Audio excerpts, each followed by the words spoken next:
নমস্কার বন্ধুরা, তো আমি আবার এসে গেছি তোমাদের সামনে। তো লাস্ট ব্লগ তো আমি শেয়ার করে দিয়েছি যে আমি সকালবেলা কী ব্রেকফাস্ট করলাম। তো আজকে এই যে ঝিরিঝিরি করে বৃষ্টি পড়ছে, তো আমি আমার স্নান কমপ্লিট করে নিয়েছি। এবার আমি পুজো করতে যাব।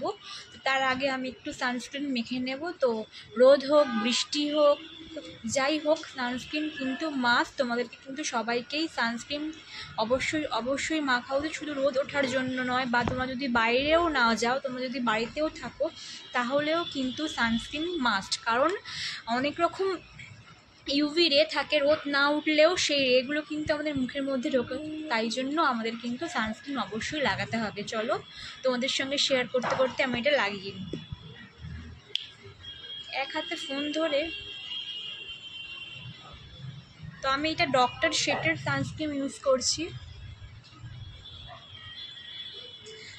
একটা ফোনের স্ট্যান্ড কিনতে হবে, যা বুঝতে পারছি বেশি হয়ে গেছে মনে হয় মুখের মধ্যে লাগানো।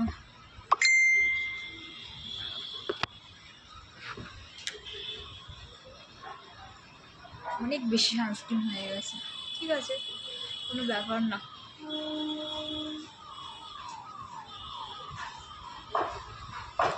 তোমরা কিন্তু সবসময় রোদে যাওয়ার আগে বা বাড়িতে যদি স্নান করা হয়ে যায়, তো সবসময় কিন্তু তোমরা সানস্ক্রিনটা অবশ্যই লাগাবে। ছেলে হোক কি মেয়ে, আমি কিন্তু সবার কথাই বলছি।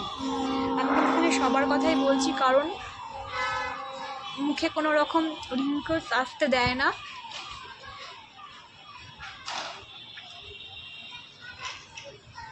আর মুখে একটা প্রোটেক্টিভ ব্যারিয়ার।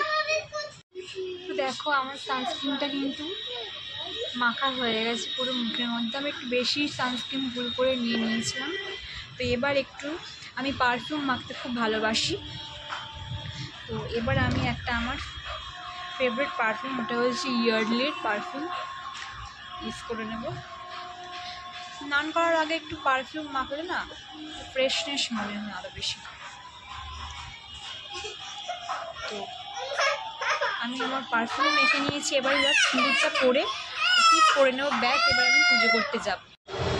তো আমি তারপর সানস্ক্রিন মাখার পর একটু সিঁদুরের টিপ দিয়ে নিয়েছি, আর একটু লিপস্টিকও পরে নিয়েছি, কারণ আমার সাজতে একটু বেশি ভালো লাগে। তো আমি আবার পুজোটা দিয়ে নিই। পুজো দিয়ে তারপরে আমি আবার রান্না বসাবো। তো এখনও ঝিরঝির করে বৃষ্টি হয়ে যাচ্ছে। আমার না বৃষ্টির দিনে খিচুড়ি খেতে দারুণ লাগে। তো আজকে আমি খিচুড়ি বানাবো। তো চলো আগে আমি পুজোটা দিয়ে নিই। বলো তো আমার কেমন লাগছে। নমস্কার সবাইকে, আমি এসে গেছি। তো খিচুড়ি বানাতে এসে গেছি। তো আজকে তো বৃষ্টি পড়ছে, তাই তোমাদেরকে বলেছিলাম আমি আজকে খিচুড়ি বানাবো। তো আমি চাল আর ডালটা ভালো করে জলে ধুয়ে অনেকবার ধরে জল ঝরিয়ে নিয়েছি। আর এখানে হলো পেঁয়াজ আর রসুন, আর এখানে একটু জিরে আর একটু শুকনো লঙ্কা নিয়ে নিয়েছি। আমি রেগুলার নর্মাল চালই নিয়েছি, আমরা যে রোজ খাই সেই চালই নিয়েছি খিচুড়ির জন্য। তো আমি আজকে খুব সিম্পলভাবে খুব তাড়াতাড়ির মধ্যে একটা খিচুড়ি বানাবো। আর এখানে আমি একটু আদাও দেবো, যেটা নেওয়া হয়নি, আদাও দেবো, তোমাদেরকে আমি শেয়ার করছি।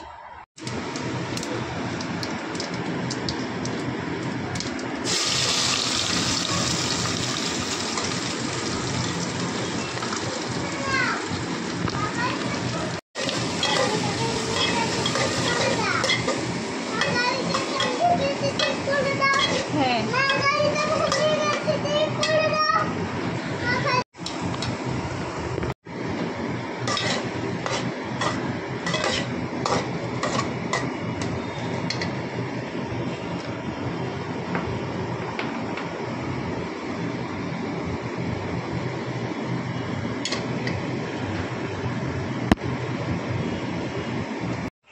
এই দেখো আমি একটু পাতলা পাতলাই খিচুড়ি পছন্দ করি। এটা একটু পরেই যখন ঠান্ডা হয়ে যাবে তখন আরও বেশি গাঢ় আর শক্ত হয়ে যাবে বলে খিচুড়িটা একটু পাতলা পাতলাই রেখেছি।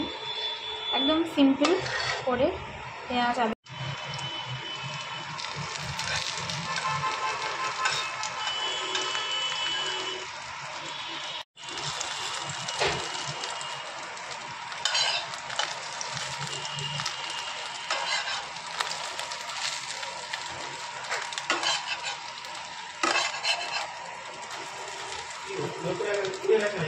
हाँ तो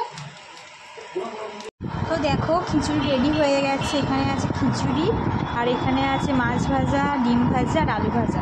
আলু ভাজাটা আমি এরকম করেই কেটেছি একটা উল্টো পাল্টা শেপে। তো দেখো, বৃষ্টির দিনে আর কি চাই, তাই না? তো চলো তোমরাও তোমাদের লাঞ্চটা সেরে নাও, আমিও আমার লাঞ্চটা সেরে নাও।